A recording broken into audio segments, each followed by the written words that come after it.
First up we got to talk about is the Olympics. All right, shout out to the NFL voting to officially allow their players to play in the Olympics, man. The 2028 Olympics that will be held in Los Angeles.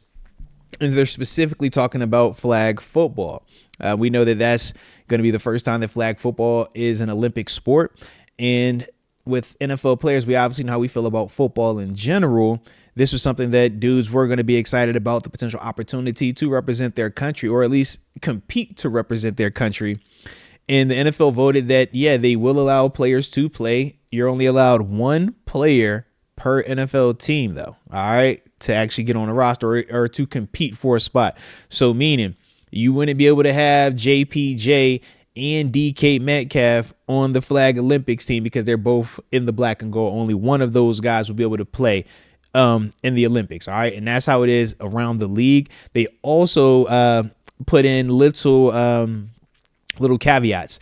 For example, they expect a minimum standard of the field to be comparable to NFL minimum standards for playing surfaces. They have talked about they're going to look for certain medical staff requirements for the players, very similar to what they're allotted as NFL players.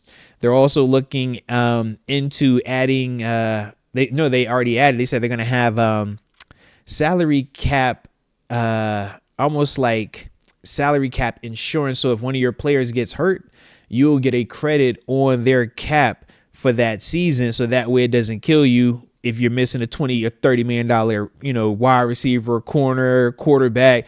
You'll get a credit for that player. So that part is interesting as well, because obviously we know when you're talking about, NFL players doing non-NFL things, typically under our contract, we get in trouble for that, right? If you get hurt, your contract can be viewed as null and void solely because of you doing something non-football, right? Or not even non-football, not mandatory football. Okay. And that has happened plenty of times, man. If you know, you know. But to me, man, I like this opportunity a lot, man. Number one, it's one thing to win a championship, and that's the ultimate goal. And we always talk about that in terms of being on a team. But there's another thing, man, when you're talking about winning a gold medal, winning a medal to represent your country. Like, we talk about that pride, and I know me. I was a sucker for the Olympics this year, man. Seeing LeBron pull up like Captain America on a boat.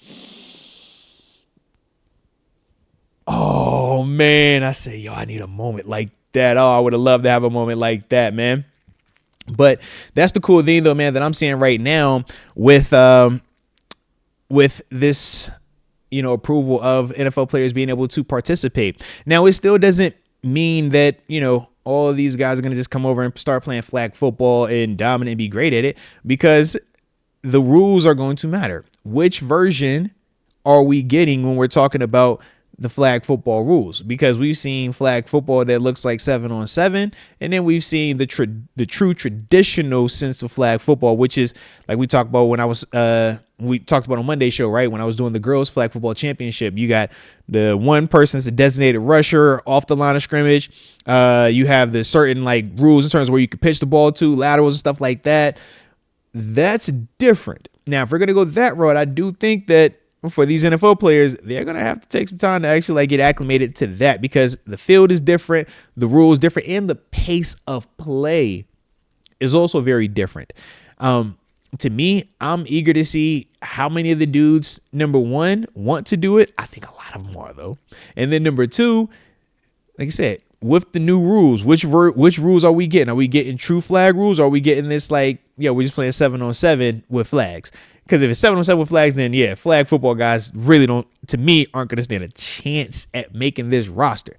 But if they're doing true flag rules, which is what we're seeing, like I said, with girls flag football and with some of the guys, man, that play flag football professionally, if that's the case, it could get interesting, man, with some of these rosters. But I just think there's so many avenues, man, that we can go in terms of the game expanding, in terms of the game growing with this right here, man. Because when you start having your stars represent your country, man, you start talking about winning world championships, that expands it, because now you're going to get kids in other countries wanting to play. You're going to get, people in other parts of the world or even in America, man, that who maybe are on the fence about their child playing football. And it's like, well, hey, you don't have to play the tackle version. We can play the flag version, guy or girl.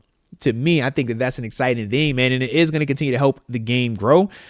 But yeah, man, I'm trying to see, man, if we're talking black and gold specifically, y'all let me know in the comment section. Who would y'all want to represent the black and gold or Team USA Olympics flag football roster? All right. Because I'm over here thinking, I'm like, okay, all right. Do I want an offensive guy? Do I want a defensive guy? Because DK Metcalf would be a heck of a player out there, right? Big speed, could go up and get it. Family friendly. The kids love him. I'm like, I can see DK sending DK out there. Rod Dollar brings up Calvin Austin as a potential guy. Calvin Austin would be absolute fire. You know the speed that he plays with, man. An absolute demon out there with it, man.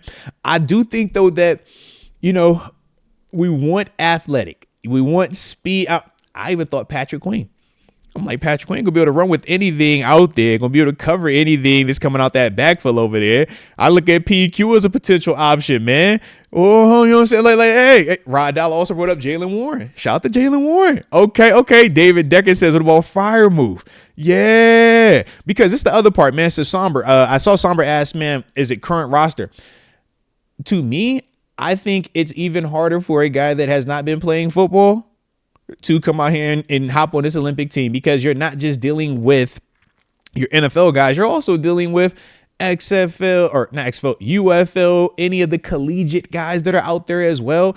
And like I said, it's dudes that do flag football full time. Like, this is all they do. They travel the world, travel the country, play flag football. If you're not accustomed to that and you're not training and trying to be the best in the world actively, I think that, yeah, you're going to be sadly mistaken when you go out there and compete with some of these killers, man. All right. Because it's different. It's different. But, Steelers Nation on fire, bringing up Peyton Wilson.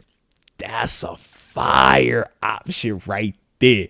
Peyton Wilson, Patrick Queen, JPJ, those three like jump off the board to me because of how their game is.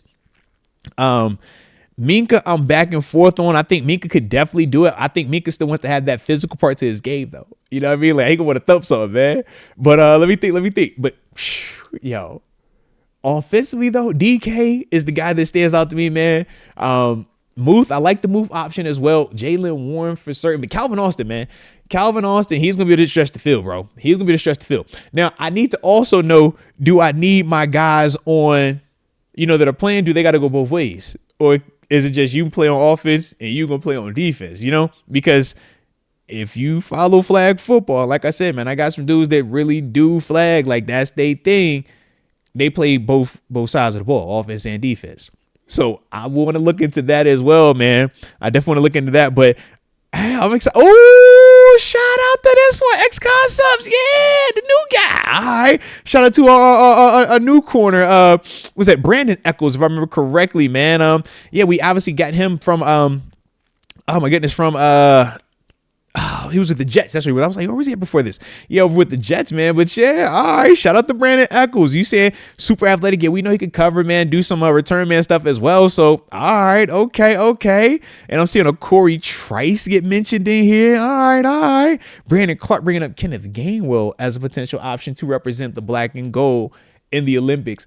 I like this, man, because like I said, it could only be one guy. All right, so you got to ask yourself, do you want to go offense or defense? Who's going to represent us, man?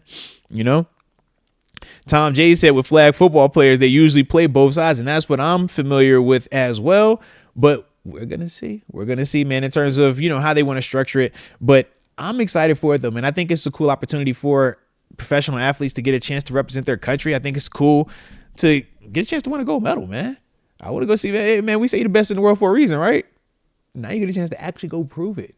Like, it, but now you get to go prove it.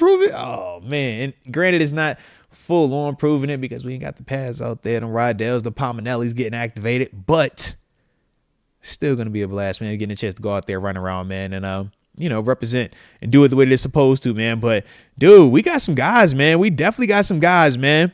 Heck yeah, I see them bringing up Dante Kent in the chat, man. We obviously that was our the second seventh round draft pick that we had got out of Central Michigan. Yeah, the corner / return man.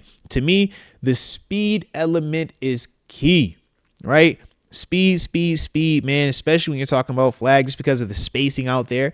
But also, man, if you can go up and dunk on somebody, that game that travels, right? So that's why you heard me say DK, because I'm like, that's big speed. That's why DK gets $100 million, because there are not a lot of dudes that are 6'4", can jump with a 40-inch vertical and still hit you with a 4.3 40. Like, that's what DK does, man. So yeah, I like it though, man. Shoot. And if we talking league-wide, it's some names. Some Justin Jeffersons, some Jamar Chases out there, some Pat Surtains out there, some dudes out there, right? It's some dudes out there. I wonder which running back. If we went league-wide, I think I'm going Saquon or McCaffrey if he's healthy. Yeah. But we got some dudes, though, man. It's a vibe. It's definitely a vibe. It is definitely a vibe. All right. But you already know the drill, man. Don't forget to hit that like button one time for the culture and subscribe if you are new to the channel and enjoying what we are on, baby.